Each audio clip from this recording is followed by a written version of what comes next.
Kalau kita boleh tahu yang kesalahan kita itu mengambil hak seseorang, kita tahu seseorang itu ada, kita kena minta halal daripada dia. Tapi kalau bersifat umum, kita tak boleh nak semua orang. Contohnya dengan kita ni dapat rasuah daripada pengedar dadah, kita lepaskan dia dengan sebab dia tu terlepas 10,000 orang jadi penagih dadah. Kita bukan wajib pergi jumpa 10,000 orang. Kita wajib bertaubat minta ampun kepada Allah. Nampak? Dia tak semua benda yang kita kena jumpa seorang-seorang. Tapi kalau kita ambil duit yang kita ada tiap tanda lagi duit itu kita ambil atas jalan yang tak betul, cara taubat je kena cari juga.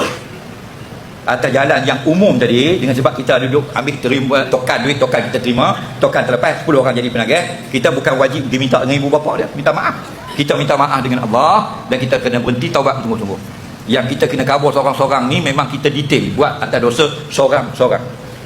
Tu jadi kalau kata Imam Ghazali pun begitu juga, kita tak mampu nak jumpa seorang-seorang, kita minta pada keseluruhan apa yang kita dapat buat.